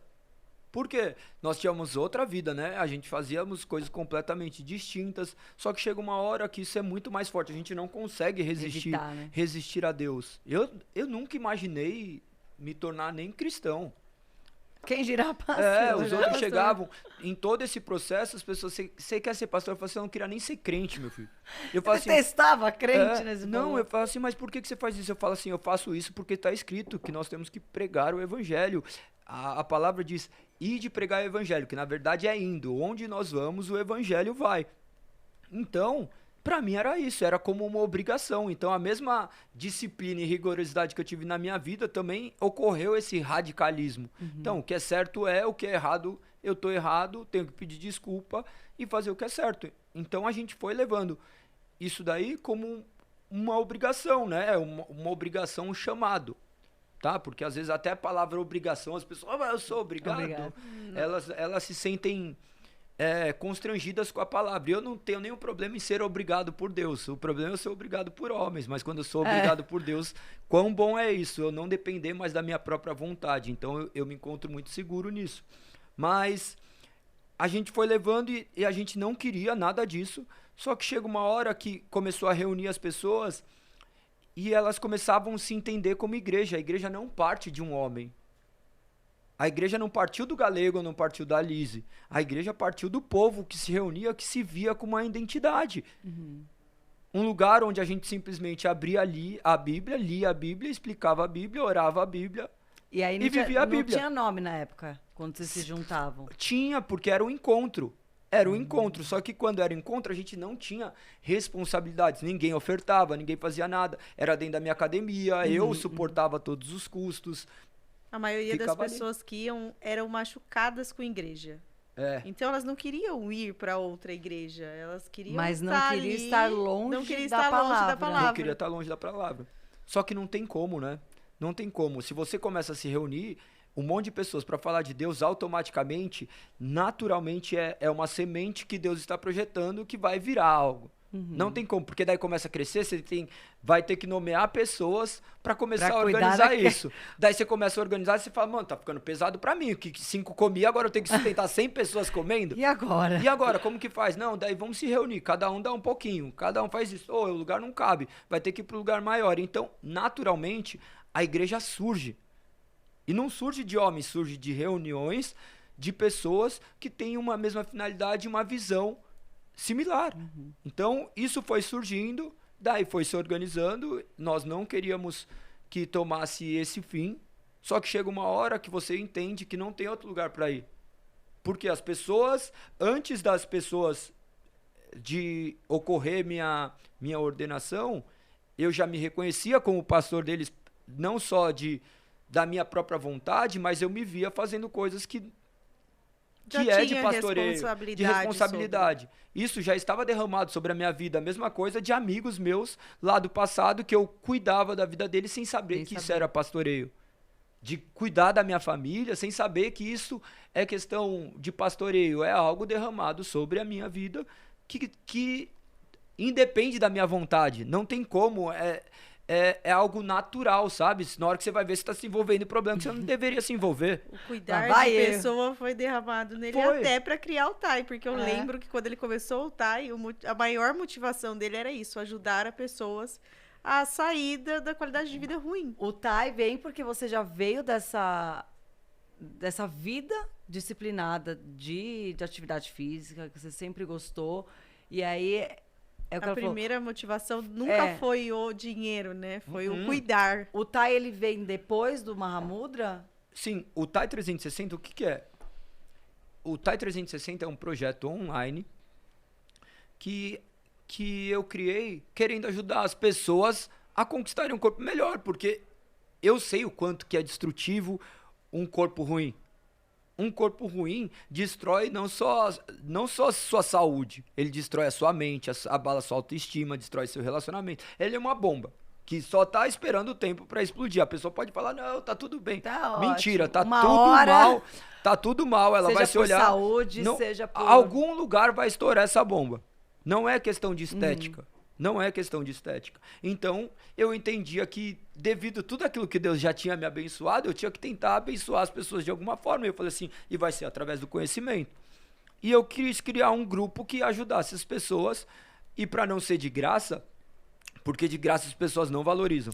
Todas as pessoas do quais eu cedi, todas não, né? Que teve muitas pessoas que não dá para colocar todos como todos. Teve pessoas que foram abençoadas com isso e tiveram transformações fantásticas, mas grande maioria Não dá valor. não dá valor, porque aquilo que tem preço para as pessoas talvez tenha valor.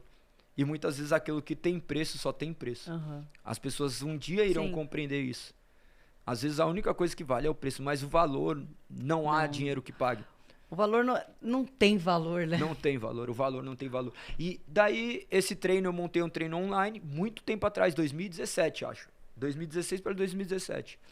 E era tudo passado pelo WhatsApp, nem tinha essa onda ainda que tem de, tipo, plataforma. tudo. Foi tudo sendo estruturado. E no final, eu sempre quis ficar fazendo sozinho, sabe? Daí eu fui estudar o que é tráfego, fui estudar algumas coisas, mas tudo foi indo de maneira muito intuitiva. E aí a gente montou, foi crescendo, a gente já atingiu muitas pessoas. Hoje eu tirei um pouco o pé disso, a minha mulher até me cobra, porque é uma grande fonte de renda nossa, né? Mas eu creio que Deus sabe o que tá fazendo, né? Porque hoje vocês vão ver, a maioria do tempo eu tô estudando, eu tô lendo, porque mais importante do que eu vou falar é adquirir conhecimento para eu poder falar de alguma Mas coisa eu com acho também que às propriedade. vezes são fases, né? Foi uma fase também muito importante, não que não está acontecendo, que ele está acontecendo sempre, mas às vezes a gente se dedica mais para algum projeto, para depois, quando ele caminha sozinho, como é o exemplo do Tai, você pode dar abertura para outras coisas, como vocês estão fazendo agora. Falando de saúde também, que eu já quase acabei aqui com as nossas gominhas, quero agradecer nosso patrocinador, Inove Whey. Galego, eu sei que você já conhece as nossas Eu sou vitaminas. suspeito. São as nossas gummies de vitaminas, que não tem açúcar, pode ser usado por diabéticos, não tem gelatina, veganos também. Essa aqui hoje a gente está com a de cúrcuma, que é maravilhosamente, inclusive para pós-treino. Bom. Porque ele tem uma ajuda na recuperação celular. Então, a gente sai todo dolorido, o povo que não quer tomar anti-inflamatório, não precisa, porque a cúrcuma, naturalmente, ela é anti-inflamatória. E também essa que você está comendo agora é pele, cabelo e unha aí, ó.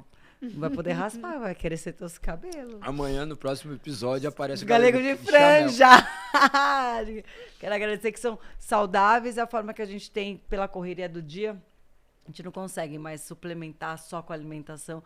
Então, tem as nossas gummies saudáveis. Ai, gente, minha paixãozinha. É muito bom isso aqui, eu gosto. Você gosta, né? Melatonina. Ih, tem uma linha inteira aí. Bota aí na tela. Vai, produção, bota na tela todas as nossas opções. Até para as crianças. Não tem açúcar, porque o galego Não, não meu come açúcar. As já há quanto crianças, tempo? né? 663 dias. Não come nada industrializado. Meu Deus. Não, isso daqui é industrializado, né? Eu reduzi o máximo Reduziu. industrializado. Mas você ficou 365 dias sem industrializado, não foi? Eu fiquei 80 dias só comendo carne, mais nada. Industrializado, eu reduzi o máximo, porque eu vou comer, às vezes, o que eu como de industrializado. Ah, tipo essas coisas assim, Pão mas... de queijo? O que eu como de industrializado é pão de queijo, batata frita, às vezes, do Mac, que eu vou comer com meus filhos, senão acaba os lugares pra comer. Pra viver com as crianças. E também, mas a questão não é isso, eu faço isso... Acho que é um equilíbrio também, né? É você também saber o porquê você faz, né? Tudo tem uma razão para ser feito. O meu é a questão de controlar o açúcar, a questão de não comer determinadas coisas, eu exerço o domínio próprio, porque eu mostro que eu posso comer. Eu tenho obrigação de não comer, mas eu escolho. É o que a gente fala, o fácil não é comer um arroz e feijão, o difícil é não comer o pedaço de bolo que tá na tua frente. Falar nisso, a sua religião, ela tem, posso estar um pouco errada, você me corrige, mas de jejuar, você faz isso, qual seria o propósito para isso? E o que é, explicar um pouquinho, na verdade, mais uma dúvida minha, ninguém não tá nem no nosso roteiro, mas eu vi esses dias uma colega, ela falando, vamos começar o jejum. Para mim, que é ignorante nessa parte, para mim jejum é não comer. E aí, como que isso liga com a religião? Tá. O que acontece? Quando a gente fala de religião, é muito abrangente, porque tudo é religião. Sim. Até a pessoa que não vive uma religião, ainda que seja a que ela criou.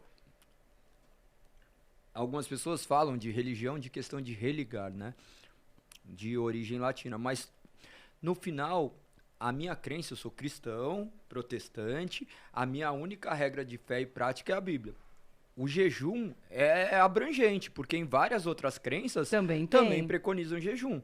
Daí, o jejum ainda do homem, ele atrela ao que ele quiser, ele cria a teoria que ele quiser. Mas algumas coisas não encontram fundamentos bíblicos. O jejum sempre foi abstenção de comida. Mas assim, eu já fiz assim, esse mês, sei lá, na quaresma eu vou evitar, eu não quero comer, sei lá, bebida, carne, é um tipo de jejum. Então, depende do que você considera jejum. Pra você pode ser. Na verdade, pra mim, é não comer não é um só jejum. aquilo. Sim, porque O jejum... se a gente partir do não pressuposto comer nada? que jejum é você não comer nada, acabou. Aí a pessoa não Mas come... daí as pessoas... Peraí, calma, a pessoa não come nada? Sim. Sim. Quantos dias? Nós temos alguns Depende. amigos aqui em jejum essa semana. Eu vou pegar eles pra te explicar depois. Tá, então depois vocês me contam.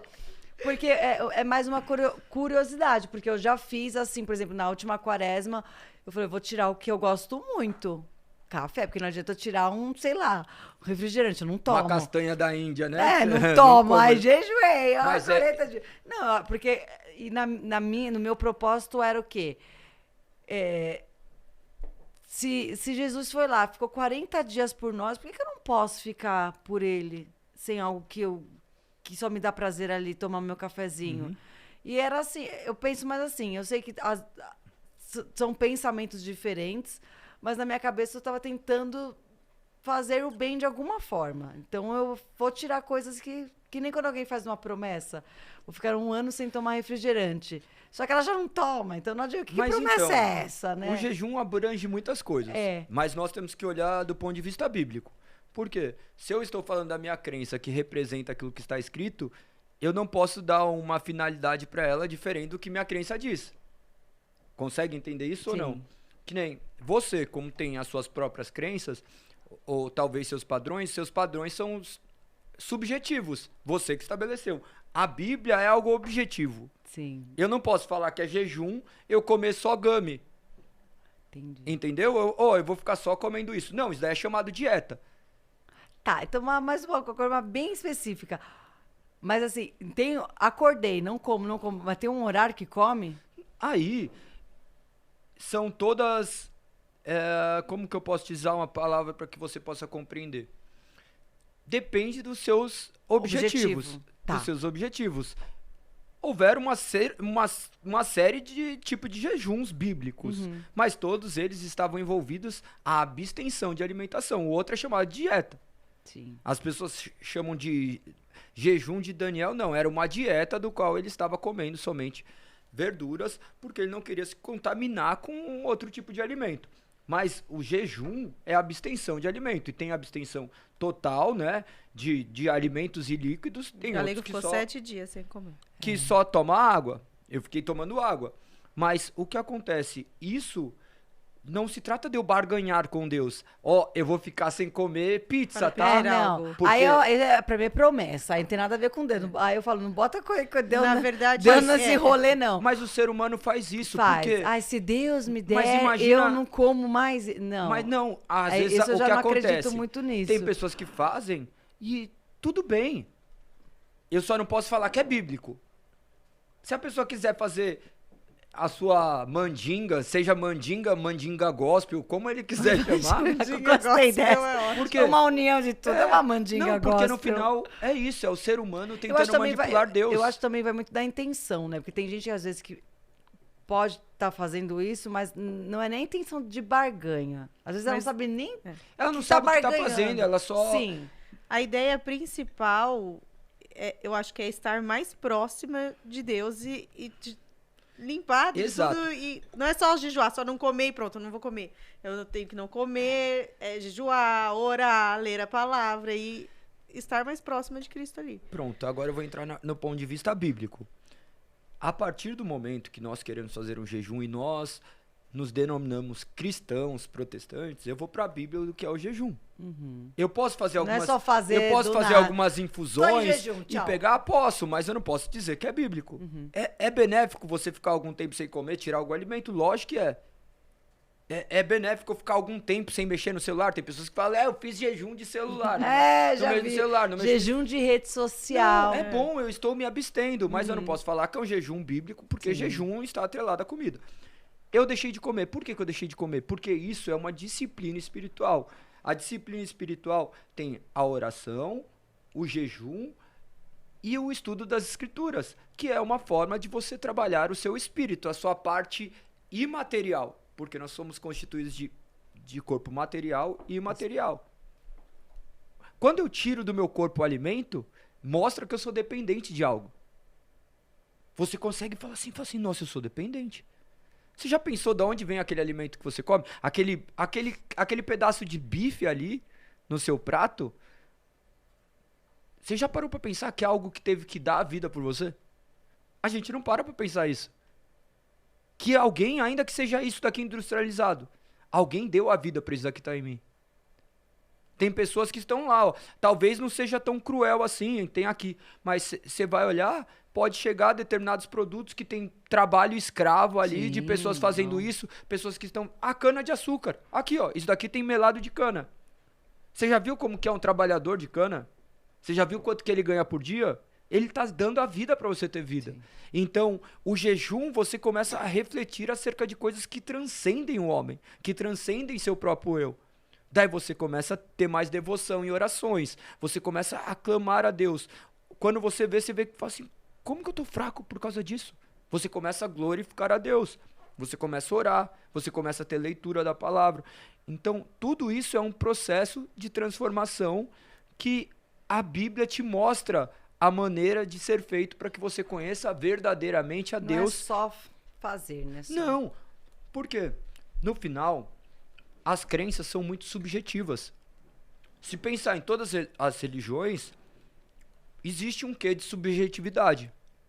Ao passo que o cristianismo é objetivo.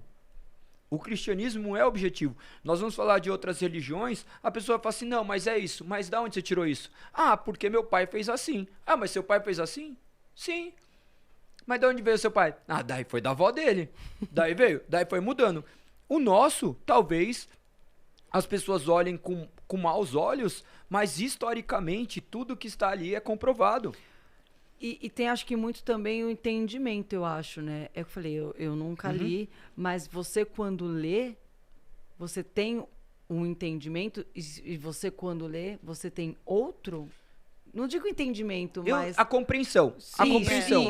A compreensão. Porque Perfeito. pode estar lá escrito, tá escrito. Tá mas escrito, aí as pessoas podem... Interpretação, você está dizendo de aí interpretação. Eu falo, mas eu entendi que ele falou isso aqui. Beleza. Sempre pode existir dúvidas. E eu acho que é até saudável, não é? Existem dúvidas teológicas que são debatidas há 2000 anos. 2000 anos. O protestantismo no Brasil é muito recente. Vamos dizer que todos esses movimentos que ocorrem agora têm base em 100 anos. Nós não temos acesso a literaturas que não foram ainda sequer traduzidas. Nós temos acesso à palavra. Mas se eu ler a palavra e interpretar com os meus olhos, eu estarei cometendo um equívoco. Porque a Bíblia fala por si só. Não é o que eu acho da Bíblia, é o que a Bíblia é. Então eu tenho que abdicar do meu eu para me submeter às Escrituras. Isso é muito difícil.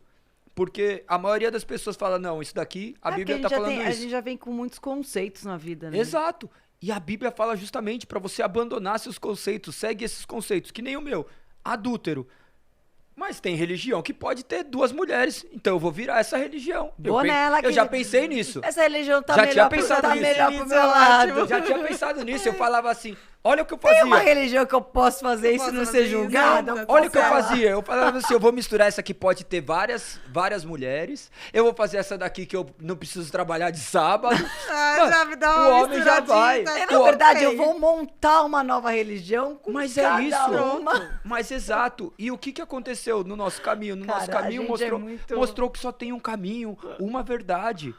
Ainda que você interprete diferente de mim, quem tá certo, eu ou você? Deus. Deus é a Bíblia. Mas como que eu sei que é Deus? Como que eu sei que é Deus? Ah, mas o cara que tá ali fazendo aqueles negócios, ele fala que é Deus. Um homem chega e fala, Deus mandou eu te falar. Beleza. Tá na palavra. Tá escrito? Por quê? Eu decidi escolher acreditar naquilo que tá escrito. E você fala assim, você decidiu escolher? Eu decidi escolher acreditar, mas não partiu de mim. Antes foi uma mudança que aconteceu interna dentro de mim para que eu pudesse professar nesse momento. Eu não consigo te explicar, porque para mim não é um processo racional. Historicamente, se prova por intermédio que isso não é um processo racional, é um processo espiritual, onde você é convencido de algo que transcende seus olhos. A palavra é a única verdade. E você fala assim, mas como isso? Por quê? Ela é comprovada historicamente. Não há como um homem negar a existência de Cristo. Você não viu ninguém falar que Cristo não existiu. Não tem ninguém que conseguiu comprovar a inexistência de Cristo. Que nem Sócrates. Você sabe quem foi Sócrates? Sem ser o jogador do Corinthians, tá? Sócrates. Não existem indícios que possam comprovar que Sócrates existiu, a não ser por intermédio de Platão. Daí você fala assim, mas como isso? Eu falo desse cara, Pitágoras. Você já ouviu falar de Pitágoras? Sim, mas nunca consegui fazer as contas dele. Mas então, olha... Eu acho que ele não existe, só por isso. Mas então, exatamente, não existem comprovações de que ele habitou, que ele viveu. Olha que loucura. E quantos milhões de anos aí são levados à história. Olha isso, e daí nós vamos falar agora de povos, vamos falar do povo judeu. Os outros povos, todos foram exterminados. os filisteus, os amorreus, Os erros, jebuseus, todo quanto os hebreus. Mas não, os hebreus permaneceram. É incompreensível aos olhos humanos. Quando nós olharmos para a Bíblia de maneira objetiva, clara, porque Deus escolheu se revelar ao homem. Ele deixou a sua palavra escrita para que a gente não fosse mais guiado por falsos deuses. Cara, eu vou falar que eu acho um negócio surreal a Bíblia. Mas você já leu? Não, mas eu vou te dizer por quê. Olha quantos anos tem e uma história, ela é eternizada, independente se você acreditar ou não, tá ali. É isso que eu falo. Eu acho que, tirando a Bíblia, eu acho que não vai existir mais nada que exista dessa forma. E talvez daqui 1000 anos não vão nem lembrar quem é Pitágoras, que aí ninguém sabe que existiu. Mas eu acho ela, o quão forte ela é, independente quem acredita, quem não acredita. Não, tem que... A pessoa pode não acreditar, mas ela tem que concordar que é um negócio... Ela as passagens, a história em si... Não, ela movimentou o mundo. O mundo Sim, é surreal. Então, parte do pressuposto bíblico. Porque a origem da criação, hoje nós vemos pessoas falando acerca de design inteligente, de como isso pode se relacionar com a micro e macro evolução. Existe uma série de conceitos, mas do ponto de vista prático, nossa memória é muito curta. Nossa memória é muito curta. Se perguntar agora... E quantos 1000 anos ela está ali sendo contada Quem é igual? seu bisavô? Quem foi seu bisavô? Abraão. Aqui eu chamaria de Abraão. Mas o que ele fazia? Eu já não sei. Mas meu avô, eu sei. E o tio do seu bisavô? Nunca nem vi. Você vê? Será que nós estamos... Metade morreu na guerra. Será que nós estamos preparados para sermos esquecidos daqui 100 anos? Sim. E eu penso isso. Falo, gente, Real. já que o mundo tem ebulição, daqui a pouco... as pessoas vão morar na minha casa, assim... que não sabem nem quem eu sou. Não, mas já era. Você morreu. Já era. Se as pessoas soubessem quão rápido elas serão esquecidas, elas iam se dedicar muito mais a conhecer aquele que jamais irá esquecê-los. Aquele que escreveu o nome dessas próprias pessoas no livro da vida da eternidade. Então, quando você começa a olhar para a vida não como esse espaço-tempo temporal, mas espaço de eternidade, tudo muda. Porque se é eterno, o que eu vivo aqui é uma mera passagem. O que são 100 anos perto da eternidade? Não é nada. Então eu já estou olhando para as coisas do futuro, para as coisas da eternidade. Não é nem futuro, porque não existe futuro. É eternidade. E se eu tenho a convicção de que Deus enviou o seu Filho unigênito para morrer por mim, pelos meus pecados, de maneira que eu não poderia me salvar sozinho, que não são as minhas obras, que não são as minhas decisões, as minhas escolhas que me fazem ser merecedor do que Deus fez, tudo já muda. Quando eu tenho convicção que esse Deus morreu por mim, que ele enviou esse seu Filho por um mero pecador, que eu estarei com ele na eternidade, eu já me encontro na eternidade, que não há nada que possa me separar dele. E acabou, daí sua vida você só vive para glorificar esse Deus. As pessoas começam a ter outro sentido, né? Não, muda o sentido da vida. Que nem agora, você chegar e falar assim, eu vou morrer, pra onde eu vou? Você sabe pra onde você vai? Você morreu agora? Olha, pela minha crença, que eu sou umbandista, vocês sabem, eu acredito, a gente fala, né, céu, e eu falo umbral, mas eu acredito que tô caminhando pra estar lá ao lado dos meus familiares, porque eu acredito em reencarnação. Sim, mas então... Vocês acreditam em reencarnação? Não, mas então, imagina, eu já acreditei, né, porque sim, eu vivi a mesma coisa. Daí você fala assim, calma aí, eu morri agora, eu tô louco pra ver minha mãe. Eu acho que é só uma passagem. Eu tô louco pra ver minha mãe. Mais uma passagem. Mas olha o que dá uma bugada. Você fala assim, eu tô louco pra ver minha mãe. Só que daí na hora que você morreu, sua mãe já renasceu. Daí você tá lá, mas sua mãe já tá aqui renascida. Só que daí depois, na hora que ela subiu, você já desceu de novo e já tá aqui. Vai daí... se ver nunca e mais. quando você encontrar, você Tá. fala assim, você foi minha mãe. Não, Mas é você tão nasceu... rápido, não é tão rápido assim, não, a reencarnação. Mas enfim... Mas eu espero ver meu... Mas, se enfim, for da vontade de mas Deus enfim, permitido, todos eu esses espero. processos envolvem milhares de coisas. Sim. Mas você ainda falou acerca de você estar caminhando para algum lugar. Ao passo que a Bíblia não fala dessa forma. Todas as crenças, tá? Exceção do cristianismo. Falam acerca de um homem tentando ser bom para alcançar o céu. Concorda? para uma vida eterna. Ele vai pelo mérito ou pelo demérito. Você foi ruim aqui, Tchau. tchau. Vai Você de foi arrasta bom, pra baixo. Você vai, arrasta pra baixo. E foi Já bom, era. vai de arrasta pra cima. Ponto, acabou. Você concorda que as religiões falam acerca disso. Só que o cristianismo não fala acerca disso. Fala que o homem não conseguiria, de nenhuma forma, ser merecedor do céu, porque todos nós nascemos corrompidos pelos nossos delitos e pecados, e sozinho eu não habito o céu.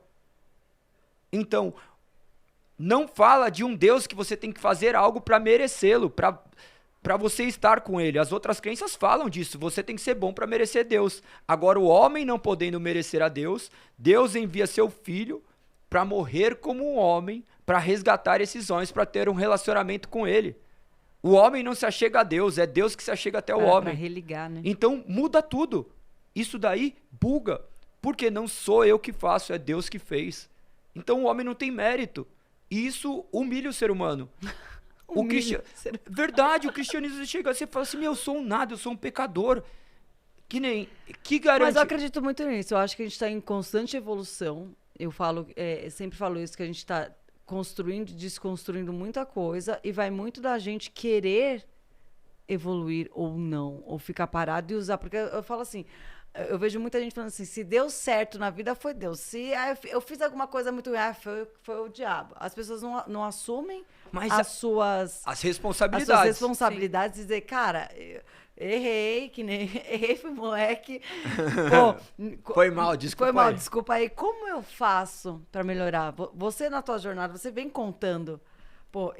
Você tinha já no teu íntimo, desde sempre, aqui, o certo e errado, deixa eu dar uma contornada, deixa eu tentar ver o que é melhor pra mim, até que ver o que, cara, o que é melhor pra mim é Deus. Mas isso foi me incumbido da mesma maneira que você está falando. Eu vivi isso, então calma aí, isso daí chama-se, depois procura sobre maniqueísmo, que é justamente essa luta do bem e do mal. De bem de Imagina que Deus está degladiando com um ser que a Bíblia diz que ele destruirá com o sopro da sua boca. Não tem lógica. Por isso que eu falo, cara, eu acho que assim, a maldade são as pessoas. Eu acho que não existe alguém, tô ali fazendo mal.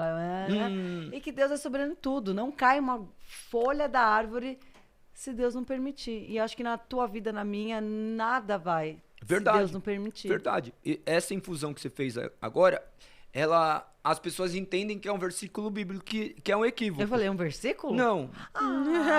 Mas quase, essa lógica, um monte de gente cristão fala, não cai uma folha da árvore, está escrito. Não, está escrito que nem um pardalzinho. Olha, não sei se está escrito, nem um pardalzinho cai do céu se não for da vontade de Deus. Mas enfim, isso daí é uma verdade, que Deus é soberano sobre todas as coisas, do qual nada acontece fora dos seus desígnios, da sua vontade. No tempo dele, na hora Ponto, dele.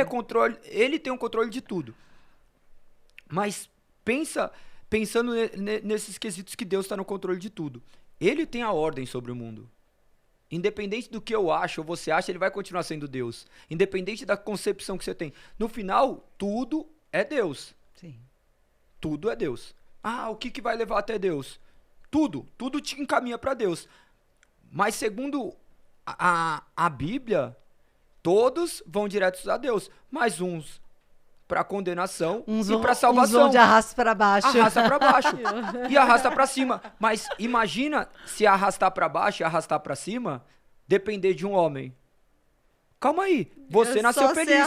Olha aí tudo que aconteceu. Só ia ser para baixo, ó. Mas então, mas o homem só arrasta para baixo, porque, presta atenção. A nossa produção vai arrastar a gente para baixo aqui, ó. Acabamos de ser informados que, infelizmente, acabou. Mas nós vamos ficar aqui rápido. Vamos aqui ficar falando. Calma que entrou nos assuntos polêmicos. Só presta atenção nesse último. Não, eu acho super válido falar de... É que eu falo, não é porque você tem a sua religião que eu vou mudar. Não. Não, a gente vai chegar ali, vai se abraçar e pronto. E eu acho isso muito legal, porque eu acho muito bonita a forma que você fala.